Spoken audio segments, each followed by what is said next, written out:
Okay, so the Euthyphro is another one of Plato's dialogues. It's actually a little bit different than the Republic, as you might have noticed.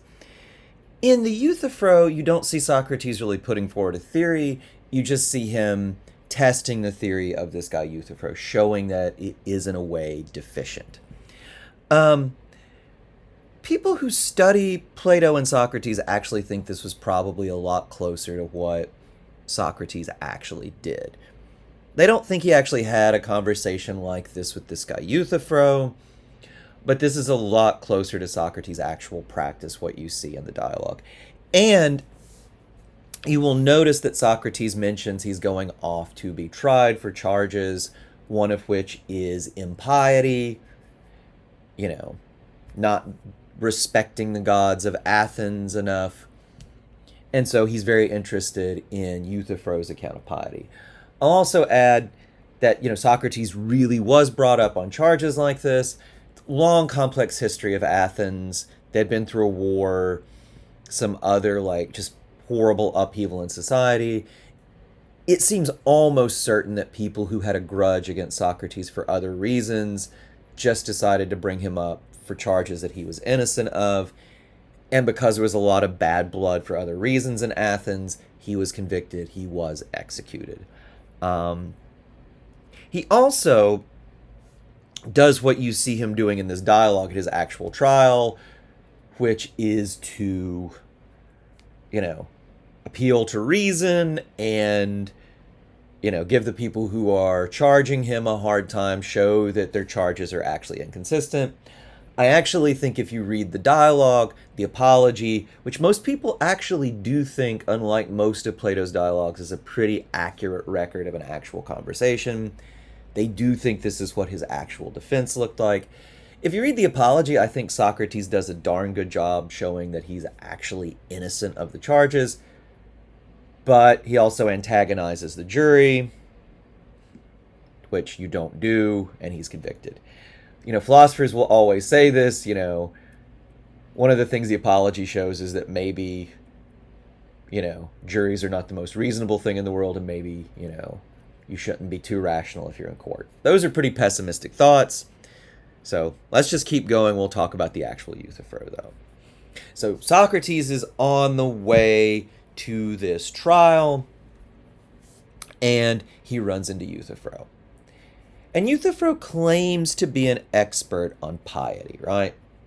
Socrates asks for a definition, then he gives, typical fashion, he gives Euthyphro a pretty hard time, right? Now, one thing you guys might think is that, Socrates is being kind of a jerk to this guy Euthyphro, who seems pretty friendly towards Socrates, who seems to want to help him out. But I think you should keep in mind why this is important, right? Euthyphro claims that he has this special knowledge, this sort of pipeline to the gods, what they want, and he doesn't think other people can understand it, but he thinks that he knows what the gods want, that he has a special sort of moral knowledge. I mean, when you think about it, Euthyphro comes across very much as a religious fanatic, right?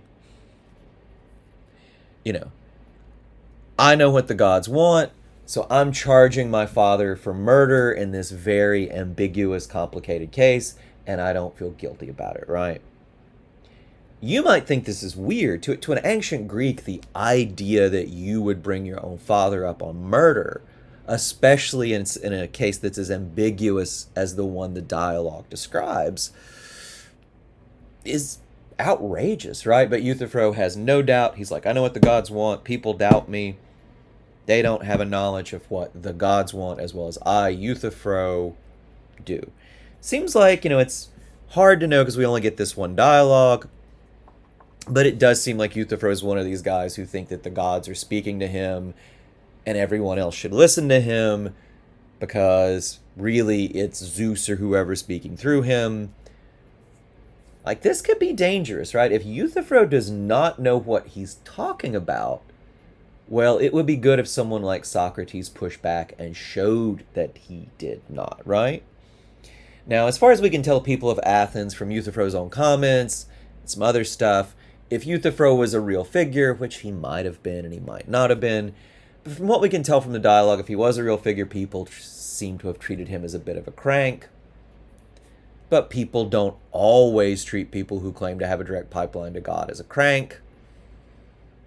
So this does seem like it could be dangerous. I think it is important that Socrates wants this guy to give some account of this special knowledge that he has, right? So Socrates says, okay, you, Euthyphro, an expert on piety, you've got this direct pipeline to the gods, so should be really easy for you, real softball, to tell me what piety is. What is piety? What are pious things, right? Piety is not a word we use a whole lot in English, but, it's this, being pleasing to the gods. And so Euthyphro's first definition of piety is that pious things are the things that are loved by the gods. Now, Socrates' objection to this is a fairly obvious one if you remember your Greek mythology, right? I don't know about you guys. I remember we had to read the Odyssey, or at least a fairly dumbed down translation of the Odyssey, but the Odyssey nonetheless, in high school, right? And one thing I remember from the Odyssey is, of course, that the Greek gods do not agree with each other on a lot of issues, right? Odysseus, Zeus seems to like him, and Poseidon really hates his guts for reasons, you get into in there, right?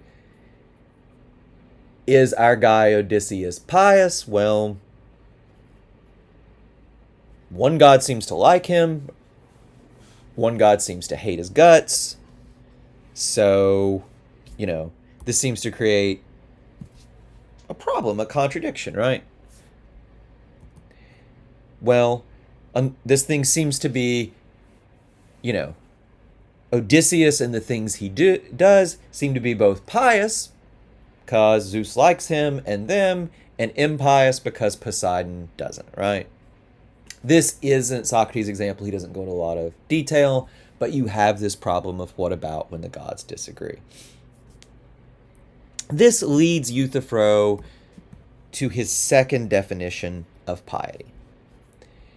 Well, and this is the constant practice we see Socrates engaging in with the people he talks to, interlocutors, if you want a fancy term for that, dialogue partners, people he talks to if you don't care.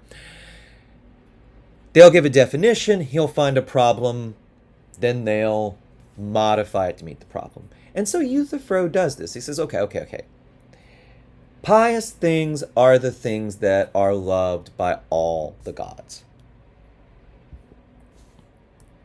Well, now we are, in the monotheistic religions, Abrahamic religions especially, Judaism, Christianity, Islam, but also a lot of other monotheistic religions, you don't have this problem. But now, once we've done this, with this account, we're recognizably in the same sort of territory as divine command theory. Right equals commanded by God, and good equals maybe loved by God, wrong equals forbidden by God, evil or bad, disliked or hated by God, right? So now that we're in this position, we get to really the most important part of the dialogue and also the most confusing, right? So Socrates has all this weird talk about carrying and being carried and all this, but the basic idea he's trying to get at is this. You, Euthyphro, say that pious things are what's loved by all the gods. But let's try to dig deeper. Is there really nothing more to pious things than that the gods happen to like them? Or is there something more here that explains why the gods love these things, right? And so let me give you an example, right? I'm not in front of a classroom. I don't have a blackboard. So you'll have to do without my drawings, which quite honestly are pretty terrible. I've never been that great at drawing. But look, take option 2. If I were to draw shapes up on the board, you could see that there's something in common with them, right? We can draw all different kinds of triangles. You want to do it, draw all the different kinds of triangles you can think of. But we group together triangles as a group because there's something or actually a number of things they have in common, right? Or think about dogs, right? Dogs look really different. You go all the way from tiny little Chihuahuas to giant St. Bernards to German Shepherds to Dachshunds. These things look really different, but there are things that they have in common that explain why we group them together, right? Biggest one being that they're all descended from wolves, right? As hard as that can be when you look at a Chihuahua or a Dachshund, they are all descended from wolves. They have a bunch of other stuff in common. Why we group dogs together. Now think of another example, right? There are some things we might group together even though they don't really have anything deep in common. It's arbitrary, they just happen to be together, right? Easiest example I can give you guys is just the stuff that happens to be on my desk right now, right? I look on my desk, which is kind of a mess, and my office, a lot of stuff that we don't want our kids messing with gets jammed in my office, right? So I have a little glass bluebird of happiness. I have an old camera. I have a hammer. And I have a fountain pen and a random bottle of medicine on my desk, right? What do these things have in common? Bluebird statue, old camera, fountain pen, hammer, random bottle of medicine. Well, some of them have the thing in common that we don't want the kids getting a hold of them, but really, when you get right down to it, they don't have anything in common except that they happen to be on my desk at this very second, right? That's what option one is, right? Pious things have nothing more in common than the things that happen to be on Sam Duncan's desk at this moment, right? There's nothing deeper in common. It's just that the gods happen to like them. Or you can take another example. You know, in American law, we treat corporations for purposes of law in the same way we treat people. And you might ask, well, what do corporations have in common with people? And really the best answer is, well, nothing except that for the purposes of law, the law has decided both corporations and people can do certain things. There's really nothing corporations, Coca-Cola or Apple or Facebook has in common with me, you, your Uncle Bob, or the guy you see walking down the street, but law just happens to treat them the same. The law has grouped them together. Nothing more to it, right? If we take option one, there's nothing more to pious things than that the gods just happen to like them. They group them together. If you want to take the language of divine command theory, which is more familiar to us, the way more people would reason, option one says, is there nothing more to right actions than that God happens to command them, and wrong actions that God happens to forbid them? Option two says, well, is there some deeper feature that explains why God commands certain things and forbids others, right? Is it just arbitrary? These are grouped together by God's arbitrary choice.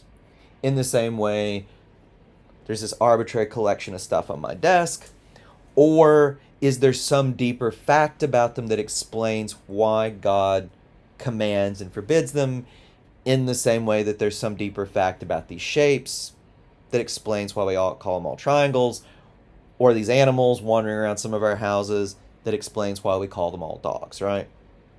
Which option is it?